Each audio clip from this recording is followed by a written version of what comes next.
Welcome to my YouTube channel. आप सभी का मेरे चैनल पे स्वागत है। इस वीडियो में हम आज बात करेंगे कि आप अपने जीके जीएस को किस तरह से स्ट्रॉन्ग करें मात्र 30 दिन में।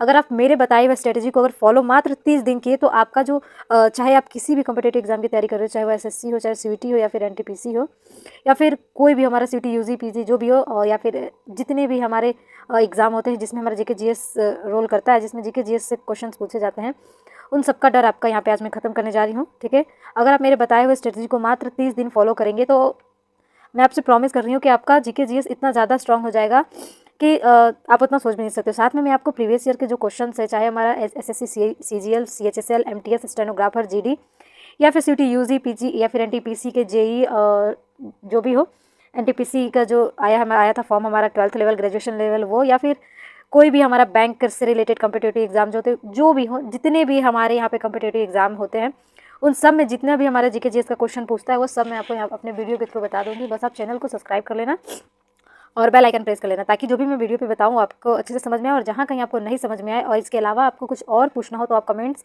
या फिर डिस्क्रिप्शन में टेलीग्राम ग्रुप का लिंक है, वहाँ पे पूछ सकते हैं आप डायरेक्ट मैसेज करके। ओके, तो देखो आप 30 दिन इस रूल को फॉलो करना, आपका जीके जीएस जो है वो बहुत ही स्ट्रांग हो जाएगा। देखो मैथ तो सब पढ़ते हैं, रीजनिंग भी सब करते हैं, ठीक है। मैथ रीजनिंग से आप नंबर अच्छा खासा उठा सकते हो, लेकिन अगर आप जीके जीएस, देखो मैथ रीजनिंग में सबका बराबर नंबर आ जाएगा, लेकिन जीके जीएस जो है इससे जो नंबर उठता है वो हमारा जो नंबर आता है उससे हमारी जो है सिलेक्शन के चांसेस ज़्यादा होते हैं। समझ में आया? क्योंकि देखिए जीके जीएस सबको यही, कुछ बच्चे पढ़ लेते हैं, कुछ लोग यही सोच के नहीं पढ़ते कि यार मैं मैथ और रीजनिंग से कवर कर लूँगा या फिर कर लूँगी, यही सोचकर जो कुछ बच्चे जो हैं जीके जीएस को उतना मतलब इंपॉर्टेंस नहीं देते। पर हमें वही पढ़ना है जो सब नहीं पढ़ते हैं, ठीक है। हमें जीके जीएस पे ज़्यादा फोकस करना है, मैथ रीजनिंग पे भी फोकस करना है, ऐसी बात नहीं है। मैंने आपको मैथ का भी जो सिलेबस है कि आप उसमें क्या क्या तैयारी करें, किस पे ज़्यादा ध्यान दें, किस पे ज़्यादा ध्यान नहीं दे, वो मैंने आपको मैथ में भी बताया था। आरआरबी एनटीपीसी का जब सिलेबस मैंने बताया था आपको, तो मैथ का भी मैंने आपको बताया था कि आप कौन से टॉपिक्स को कितना पढ़े कितना नहीं पढ़े, ये सब मैंने आपको बताया हुआ है, ठीक है। तो मैंने आपको जो मैथ का बताया था उसको आप अच्छे से कवर करना। अगर आपने उस वीडियो को नहीं दिखाया है तो डिस्क्रिप्शन में आपको लिंक प्रोवाइड कर दूंगी, आप वहाँ से वॉच कर लेना। ओके, तो यहाँ पे हम मैथ का तो हो गया हमारा, अब हम यहाँ पे बात करते हैं जीके जीएस की, ठीक है। और रीजनिंग की बात रही तो रीजनिंग का भी हमने आपको बताया था जब हमने आरआरबी एनटीपीसी का सिलेबस बताया था तब, या फिर ऐसे भी आपको मैं एक वीडियो के थ्रू बता दूंगी कि आप रीजनिंग में कौन कौन से टॉपिक पे ज़्यादा ध्यान दें और किस टॉपिक को अच्छे से पढ़े, ये भी मैं आपको बता दूंगी, किस टॉपिक से ज़्यादा क्वेश्चंस बनते हैं, और साथ में मैं आपको प्रीवियस ईयर्स के जो भी क्वेश्चंस वगैरह बनते हैं वो सब मैं आपको बता दूंगी। तो चलो इस बिना टाइम वेस्ट के इस वीडियो को हम स्टार्ट करते हैं। देखो अगर आप एसएससी के किसी भी चीज़ की तैयारी कर रहे हो, स्टेनोग्राफर, एमटीएस, सीएचएसएल, सीजीएल जो भी हो, जिसको भी आप टारगेट कर रहे हो, ओके, ऐसा नहीं है कि जीके जीएस सब में अलग पूछता है। देखो क्वेश्चंस बनाने के तरीके थोड़े अलग होते हैं पर पैटर्न एक ही रहता है। जैसे आपसे किसी का कहीं का डांस फेस्टिवल पूछेगा तो जरूरी नहीं है कि सीजीएल में पूछा तो सीएचएसएल में नहीं पूछा, वो सब में पूछता है, बस थोड़ा बहुत क्वेश्चन को जो है घुमा देता है। ओके, और सीटी यूजी या फिर पीजी जो भी आप एडमिशन लेने के लिए एग्जाम देते हो उसके लिए, उसमें भी हमारा इस सबका रोल बहुत है। जनरल टेस्ट में एनटीपीसी का तो आपको पता ही है, और ऑल कॉम्पिटेटिव एग्जाम जो भी हो, एनडीए सीडीएस जो भी हो, ओके। तो यहाँ पे हम बेसिकली बात कर लेते हैं जीएस स्ट्रेटेजी की, ठीक है। आप अपना जीके जीएस कैसे स्ट्रॉन्ग करें, ठीक है। 30 दिन आप इस रूल को फॉलो करके देखो। आप देखो धीरे धीरे इसको फॉलो करोगे तो आपको खुद ही समझ में आ जाएगा, ठीक। सबसे पहले आप डेली करंट अफेयर्स पढ़ो, एक से कोशिश करो, मैंने यहाँ पे आपको कम से कम पढ़ने के लिए बताया है, ठीक है। आप कोशिश करो कि 1 से 1.5 घंटा आप करंट अफेयर्स जो है डेली पढ़ो, ठीक है। देखो आप करंट अफेयर्स जो पढ़ते हो इसका मतलब ये नहीं कि बस आप वीडियो चलाकर छोड़ दो, सुन लो, हो गया, नहीं। उसमें जो जो इंपॉर्टेंट चीज़ होते हैं उसको नोट्स बनाओ, ठीक है। नोट्स बनाओगे तो नोट्स बनाने से आपका ये फायदा रहता है कि जो आप नोट्स बनाते हो, देखो जब लिखने से ज़्यादा जो पढ़ोगे, सॉरी पढ़ने से ज़्यादा जो लिखोगे वो आपको समझ में आएगा। जैसे मान लो कि कुछ सिलेबस ऐसे होते हैं, सिलेबस के अंदर कुछ चीज़ ऐसी यहाँ पे पूछी जाती हैं जिन्हें हम बार बार लिखते रहेंगे तो हमें वो याद हो जाता है, ठीक है। तो उसी तरह आप करंट अफेयर्स को एक बार सुनो, जैसे मतलब कोई करंट अफेयर्स चल रहा है तो आप उसको सुनो, फिर आप उसका नोट्स बना लो, ठीक है। सबकी कॉपी अलग अलग रख लो या फिर कोई मोटी सी कॉपी लो, उसमें पेजेस बांट दो, ठीक है। तो करंट अफेयर्स डेली का मैक्सिमम 6 मंथ तक आप करंट अफेयर्स इस तरह से पढ़ो कि देखो जब करंट अफेयर्स पढ़ो तो आप जो पढ़ रहे हो उसको अच्छे से यहाँ पे लिख लो, ठीक है। कहीं पे नोट्स वगैरह बना लो। नोट्स बनाने से हमारा ये फ़ायदा रहता है कि जो हम लिखते हैं वो हमें जल्दी याद हो जाता है, ठीक है।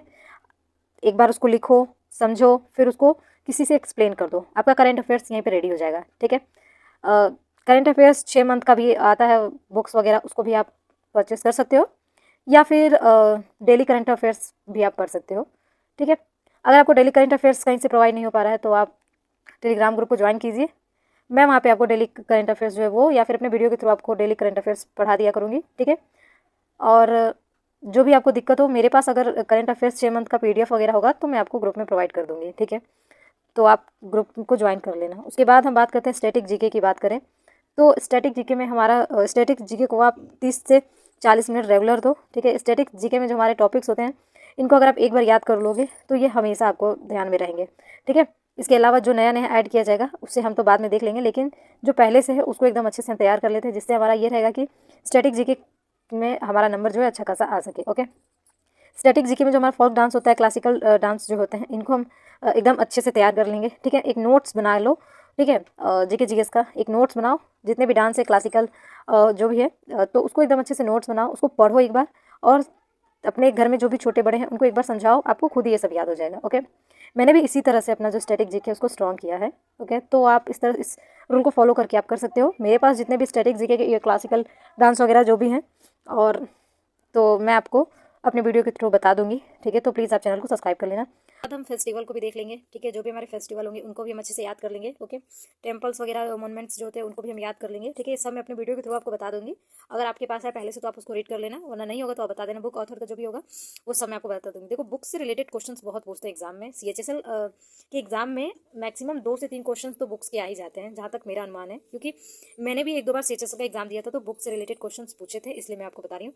देखो, इंपॉर्टेंस डे विथ थीम के साथ भी आप इसको याद कर सकते हो। देखो, जो कुछ कि मतलब आज कौन सा डे है, और जैसे हमारा पृथ्वी दिवस हो गया, पर्यावरण दिवस हो गया, मजदूर दिवस हो गया, ये सब जो दिवस होते हैं, ये इसी तरह और भी दिवस होते हैं, उनको भी यहाँ पे पूछता है, ठीक है।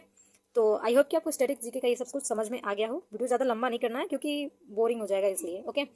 और बात करें हम करंट अफेयर्स की, तो करंट अफेयर्स में आपको सब कुछ नहीं पढ़ना है। करंट अफेयर्स में आपको कि रिसेंटली में कौन सा राज्य में क्या विकसित किया गया है, क्या अभी आपको पता ही है कि बजट निकला है हमारा, उसमें ज़्यादा बिहार के लिए क्या क्या बताया गया है, सब कुछ आपको ये सब ध्यान में रखना है।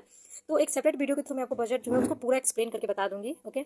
और बाकी अगर आपको नहीं समझ में कहीं है तो आप पूछ सकते हो। देखो, करंट अफेयर्स में आपको नेशनल इंटरनेशनल जो गेम्स होते हैं, गेम्स हो जाएंगे हमारे, ओके। गेम्स हो गया, आर्ट्स एंड कल्चर हो गया, उन सबको हम ध्यान में रखेंगे यहाँ पे, ठीक है। स्पोर्ट्स वगैरह जो भी है, फिलहाल कौन से गेम में किसको कौन से अवार्ड्स मिले, ये सब आपको ध्यान रखने होंगे, क्योंकि इन सब से रिलेटेड भी क्वेश्चंस बहुत पूछते हैं करंट अफेयर्स का, घुमा फिरा कर। योजना भी पूछता है, जो गवर्नमेंट की जो स्कीम वगैरह जो आती हैं, वो सब भी हमसे यहाँ पे क्वेश्चंस पूछते हैं। G20 से भी रिलेटेड यहाँ पे क्वेश्चंस बहुत पूछा जाता है, बहुत क्या, 2-3 क्वेश्चन, जैसे उसकी थीम क्या है G20 में, ये मेंबर कौन सा है, कौन है, कब बना, ये इस तरह से क्वेश्चन आपसे घुमा फिरा कर पूछता है, ठीक है। बाकी तो आपको पता ही है सब कुछ, मैंने आपको यहाँ पे सब कुछ क्लियर कर दिया है, ओके। तो आप इस स्ट्रेटेजी को मात्र 30 दिन फॉलो करके देखो, आपका जीके जीएस जो है बहुत ही स्ट्रांग हो जाएगा, ओके।